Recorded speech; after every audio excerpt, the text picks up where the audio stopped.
Welcome back to the Obvious Choice podcast. I was going to call it the Online Trainer Show, then I was going to call it the Goodman Show, and now I just forgot what name this podcast is. Welcome back to the Obvious Choice podcast, everybody. I'm here with Ren. I'm here with Amber. And we had a bit of a situation with Quick Coach about 2 weeks ago that I thought would bring up a really good conversation about the importance of not jumping into problem solving and solutions before you actually understand what the problem is.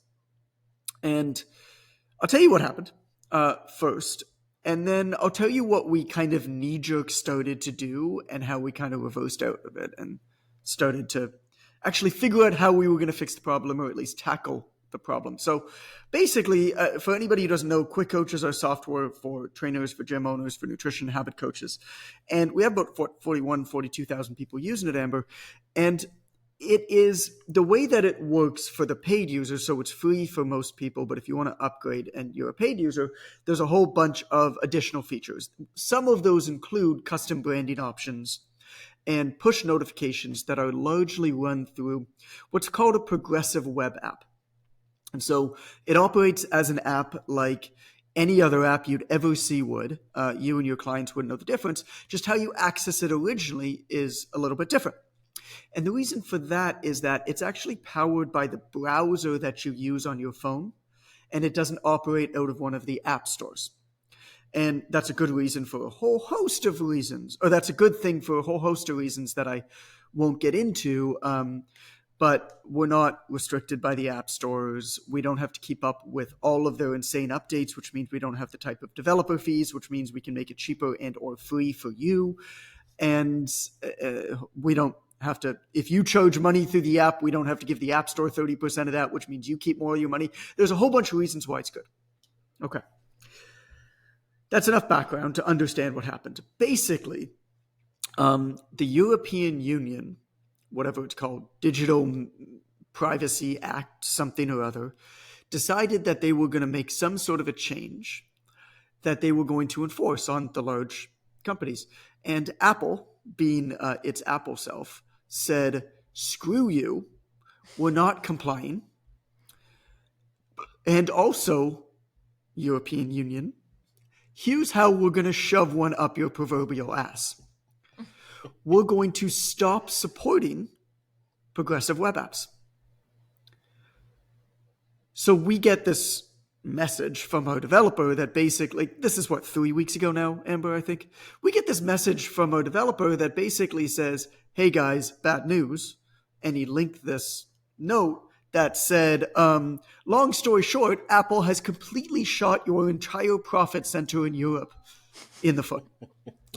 Yep. And I mean, this is like, for anybody who understands development, as far as I understand it, this is like, nobody would have ever expected this to happen. I mean, support for progressive web apps is so widespread. It's been such a long process to get here. And nobody expected this. And in fact, the reason why we built a progressive web app and not in the App Store was exactly so this type of thing would not happen, because they're so much more secure and so much more robust than anything that's in the App Store.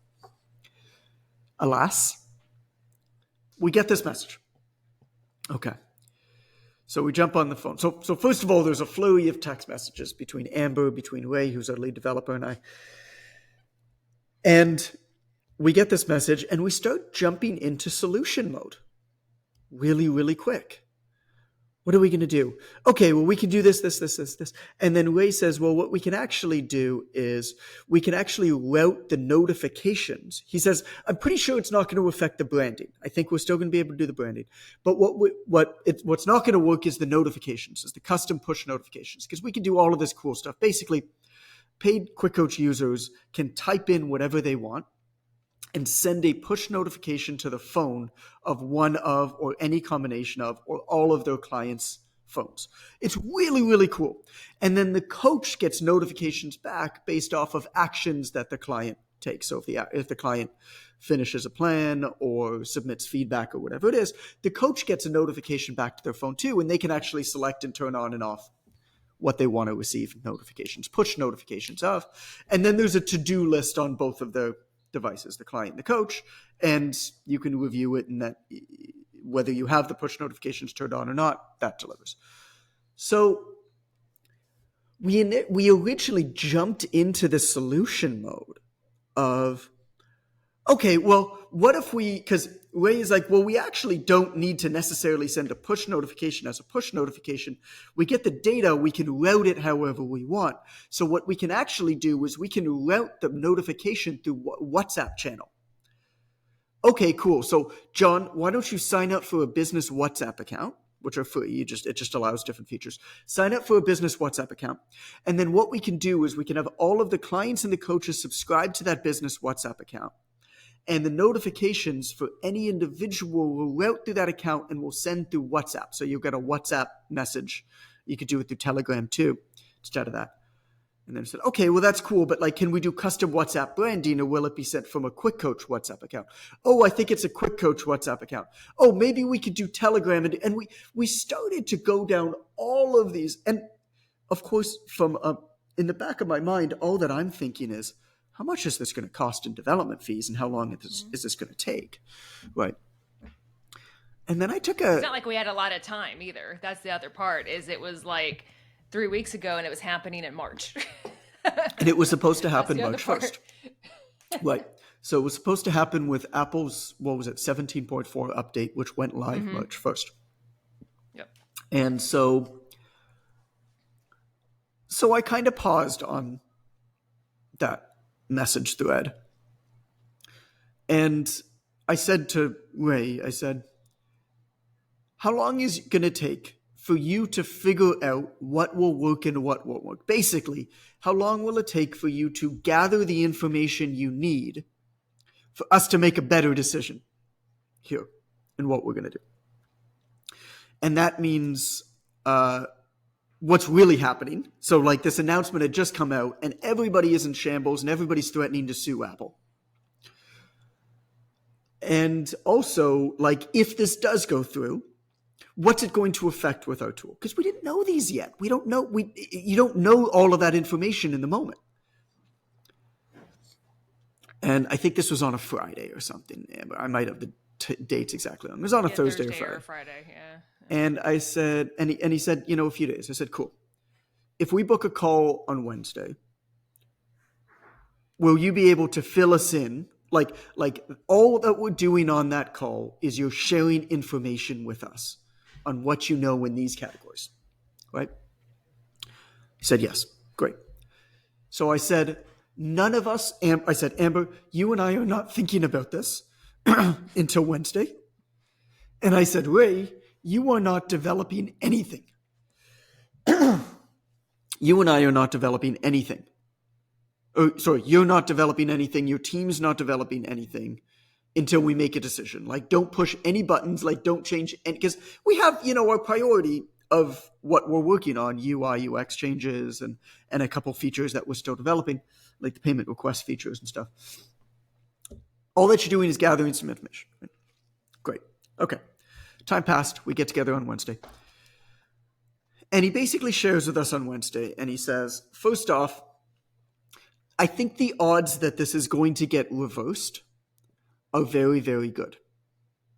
And the reason for that is there's a massive petition with developers, and also basically every major tech company is going to sue the bejesus off of Apple.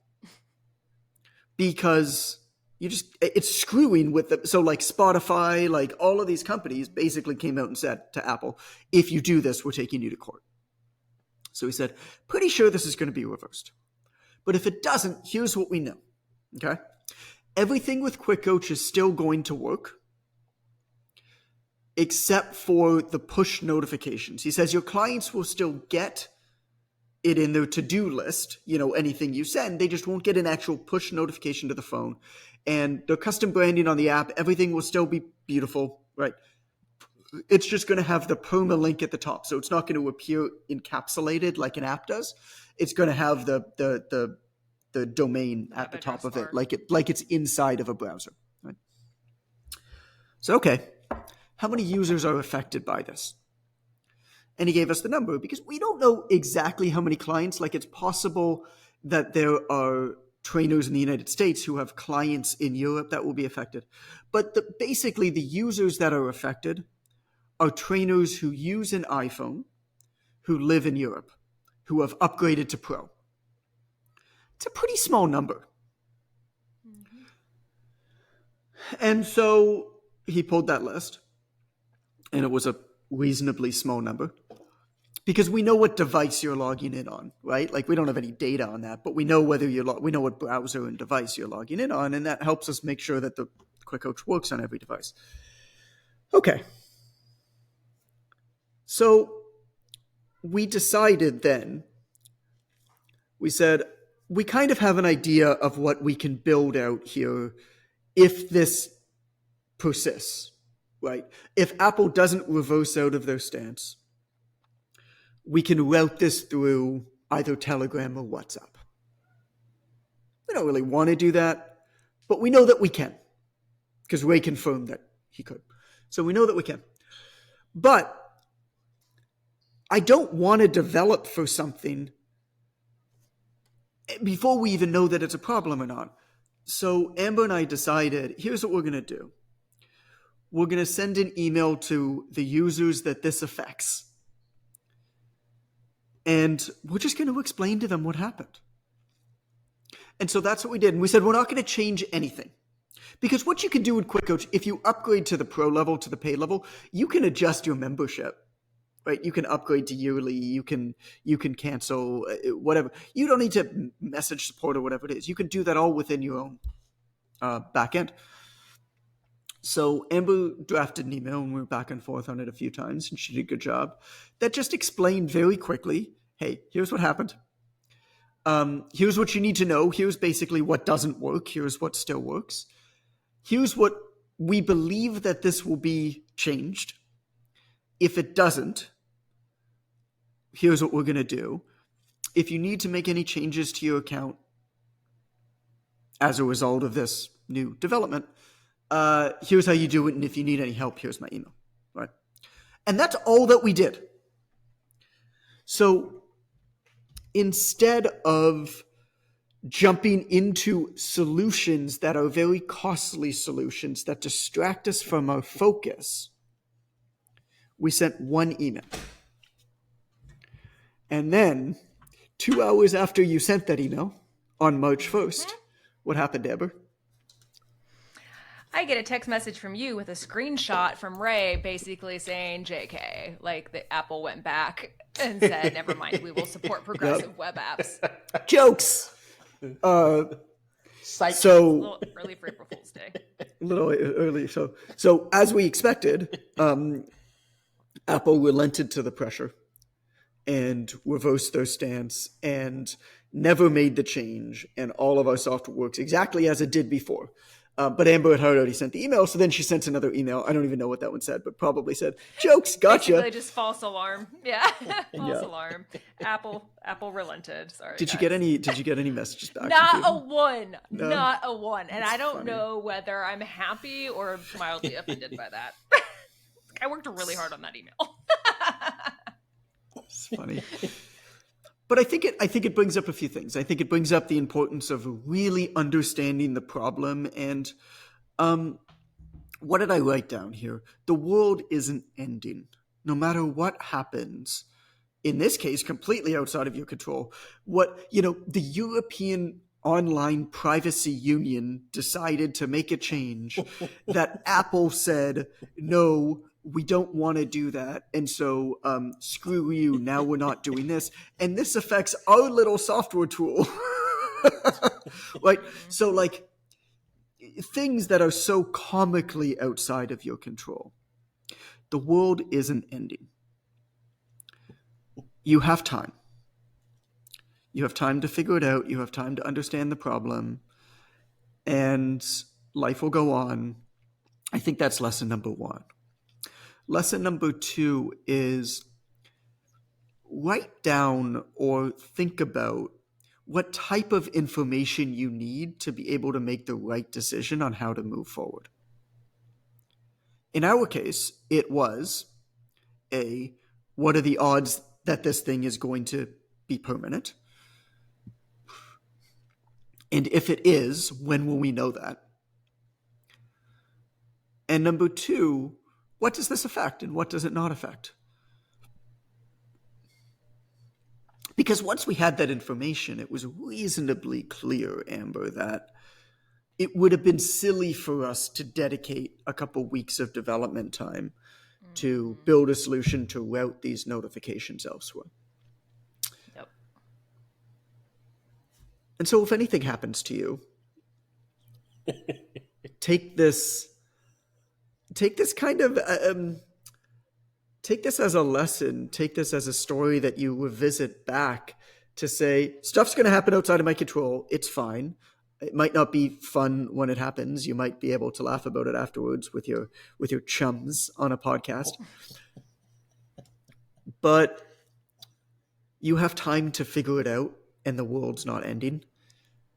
This game is a longer game than we often give ourselves credit for. So gather the information, make a smart next step. You don't, but unconsciously, it's very easy to jump into very aggressive solution mode. Fix it. Fix it. Fix it now. Fix it now. Make it go away. Make it stop hurting. Right? Every time you guys say Ray, I envision Ray Charles, and that makes the story so much funnier for me. Look, man, I don't know what's happening to Quick Coach, but we can fix it. Wait, hold a second, man. I can get it, man. So I met a blind guy. I met, well, his name's Ronaldo. He's Mexican American. But I met him for the first time in real life last week in Oaxaca. So he lives in Nevada. He's born in the States, but one of his best friends lives in Oaxaca. And so last time I was in Oaxaca when I took Calvin there, I hung out with his best friend. And this time I said, I'm going back. I still haven't met you. I don't want to see your friend twice before I meet you. Get your ass on a plane to Oaxaca. And so he did. He came with his wife for the entire week. So we spent a lot of time together, which was fun. But the first night that we met him, because I was with my dad this past week, right? And the first time I met him, my dad and I met him and his wife. And we found our way into the oldest cantina in Oaxaca City. We just stumbled upon it. We didn't know what it was. The guy just told us it was that. And we sent Amber a picture of us together there. And she's like, I have questions. Because behind me, it's like a joke in cantinas, I guess, in Mexico. Because traditionally, women are not allowed in cantinas. And there's still some that are very old school that don't allow women. But this one, of course, they do. But on the wall, it's like a joke that there's all these naked women. And this one, for whatever reason, had like these really, really overweight, Rubenesque. like Yes. like Sepna style, like native Mexican, super huge naked women just posing like on couches against the wall and like smiling for the camera. And so that was another HR complaint when I sent Amber a picture of us in front of So here's those. the thing, because all you said was, wish you were here. And I see two guys and a bunch of pictures of naked women behind them. I'm like, I appreciate the sentiment, but I have questions. The Women of Girth I have collection concerns. from Yes. Oaxaca artists. Yes. You have a bar in Oaxaca. You need something for your wall. Why not try the Women of Girth collection? Women so large that you know that they are pleasant to be around. Zapoteca Women of Girth collection. That picture was funny. That was funny, As man. usual, I made no comment. No, it wasn't for you. Wasn't for you. Amber, what did you think when we first had, when we were first on the text message thread, when Ray said, yo guys, we got a problem? Because there aren't many problems with Quick Coach before. Like, Quick Coach is so stable. Yeah. It's built so well. Its users like it so much. Like, yeah, sure. I mean, For how many users we have, it's disturbingly quiet. it is the, I tell my friends about the software project and they cannot believe it. They can't believe it because of how simple it is and how easy it is to run. But I think that there's something to be said about last mover advantage. everybody talks about, oh, you want to be the first mover. Oh, first mover advantage. You want to be first in the market. And I think that there's something to that. For example, Trainerize has first mover advantage.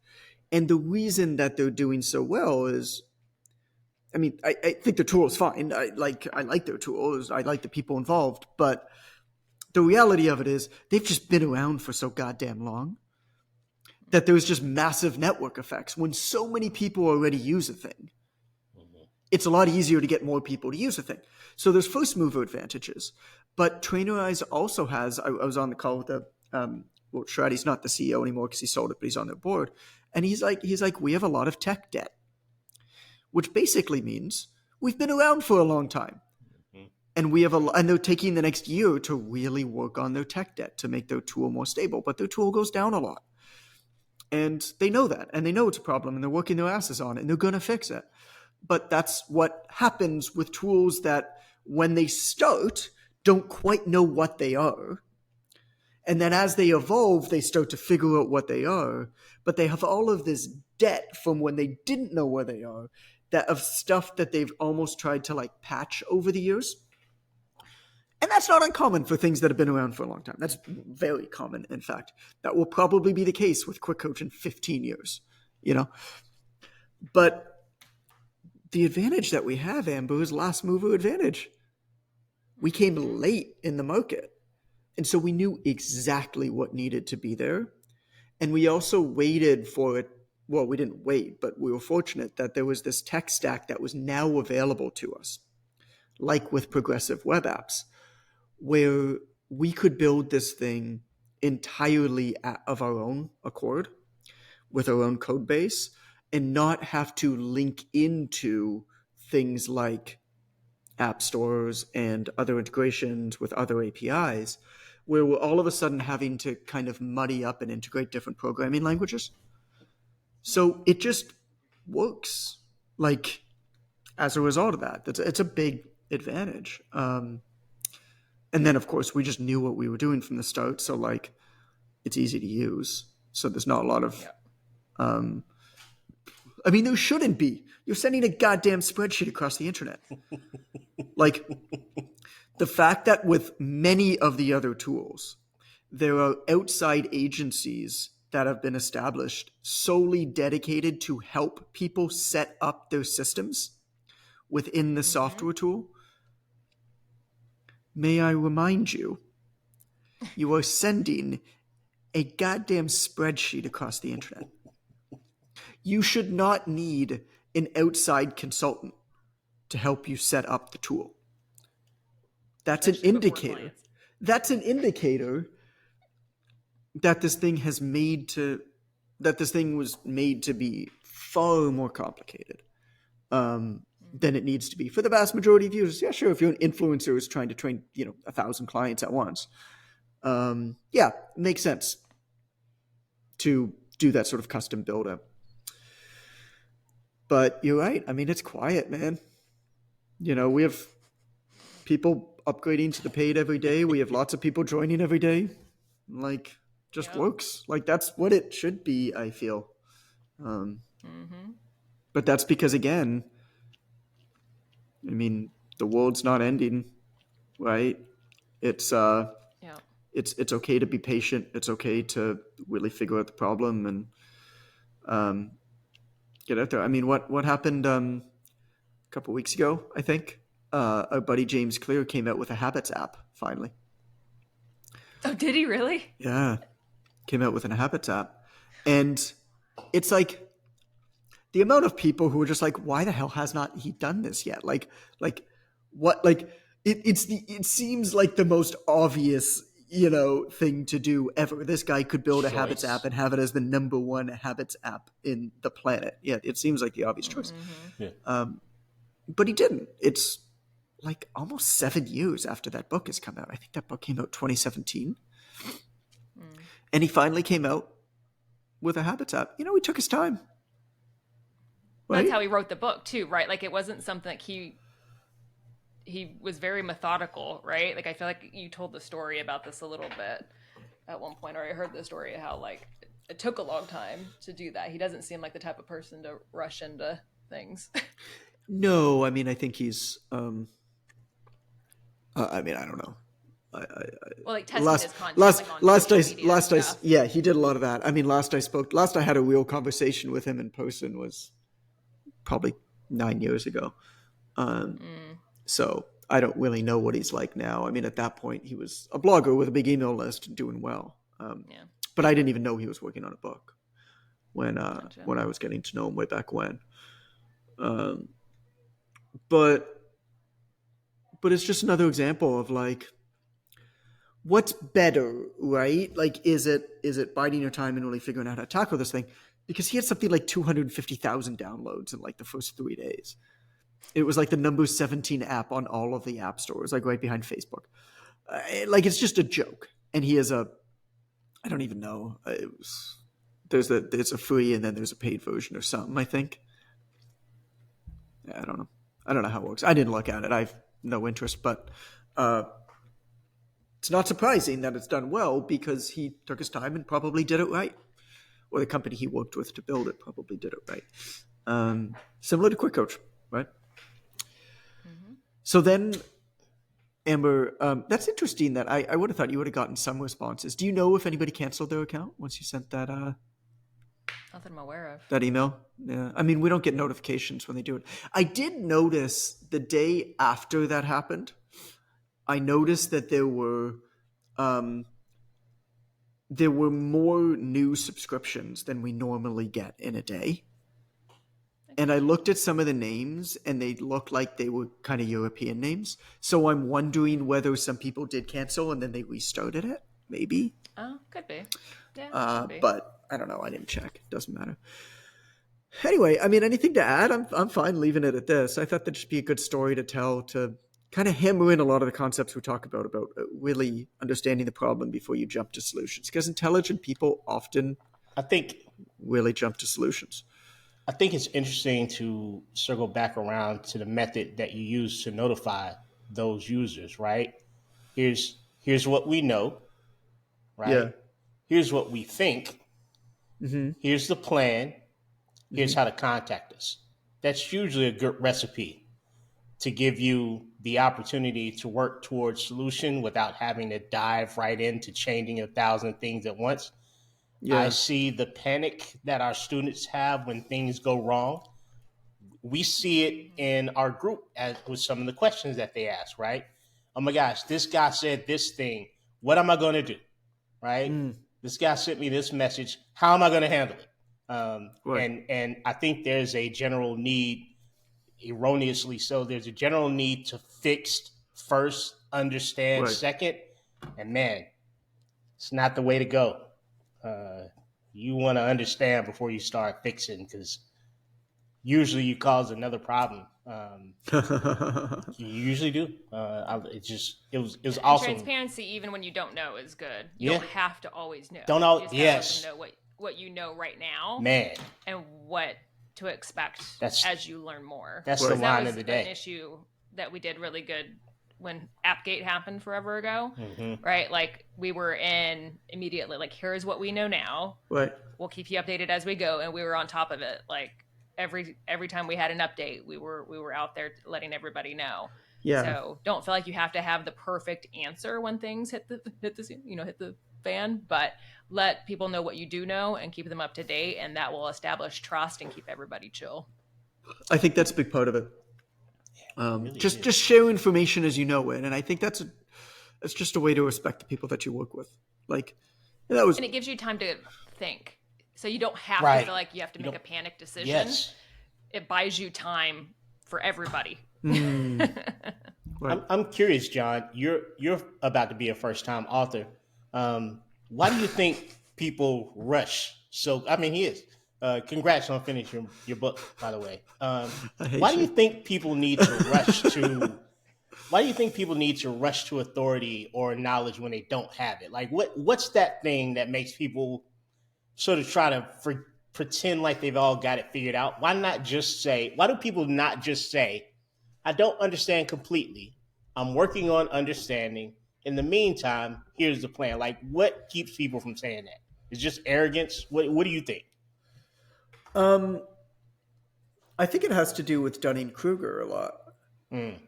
where I think it's imposter syndrome. I think it's Dunning-Kruger. I think that when you're at the point where you've been in a thing for a really long period of time, you're at the other end of the curve where you're confident in saying what you don't know, because you understand that there's always going to be more things you don't know than you do know, and that's a that is an extreme level of expertise, is knowing all the reasons why something is or isn't, and having those pieces and figuring out how to move as a result of them, knowing that there's going to be blank space, which is fine. I think a lot of the time what happens is people are either near the beginning of the Dunning-Kruger curve, which they're earlier on in their journey, which there's nothing wrong with, but you have a very superficial knowledge about something, and as a result you have too much confidence in that thing. You don't yet know what you don't know, and as a result you're overconfident in what you do know, which there's some benefits to. But then what happens for a very long period of time is, on that curve, the valley of despair, which is you kind of have a hard time moving because there's so many things that you don't know, and you don't know how to ramify this whole situation. You don't know what to do as a result of it. And so you feel like an imposter whenever you say to do something, because you're like, but also there's this, but also there's that. Whereas eventually you get to the point where you get out of that valley of despair because you've seen so many things, and you've been kicked in the teeth so many times, and you've tried so many things and worked with so many people in so many different ways, that you're like, no, I get it. There's a lot of gray area. In everything you do, no matter what you do, there's going to be more gray area than not. Okay, so what is that? What are the important pieces of information here that I can gather? And then how can I make a move that's going to give me the best odds of success, knowing that it might not work? And if it doesn't work, knowing that I'm going to be able to take another shot at this thing. Part of the problem too is how people identify, right? Like that's one of the things I've had to work on, is like, even like we joke, I'm the quickie queen at work, right? Like, so when people know me for responding very quickly, John and I fight about, getting to be the first response on a post, and, some other, kind of identity things. And when I had to like really separate work from, being omnipresent, like I had to work through that identity crisis. Right. And so I think for a lot of people, they're dealing with that too. And so if they're known for being the person that has all of the answers for something, and they all of a sudden don't, they have a mini identity crisis, and they try to like maintain that, even though they don't know, and make it worse. Those are both great answers to that question. Another one. I have no further questions. Good. Court is in recess. Yeah. No, well, thank you for listening. I hope this experience was something that you can gain from, and knowing that you can move slow, you can gather information, the world isn't going to end, and it's okay to do those things. I'm going to recommend another episode to you, and then get out of here and have a little bit of food before I speak to the online trainer mentorship folks. But yeah, check out episode 180 if you're looking for something else to listen to. It's called Social Media is Not Enough. And God, I think about this more and more and more. Social media has a place. But if your business depends on you saying something interesting on the internet today, you've got a really shitty business built on a glass house, man. There's just so many things that can go wrong. And so social media has its place. It has benefits. It's a fantastic tool, but it's not enough. And you'll learn what to do instead, and you'll learn more about why that is in episode 180. So check that out, episode 180. It's called Social Media is Not Enough. Thanks for listening.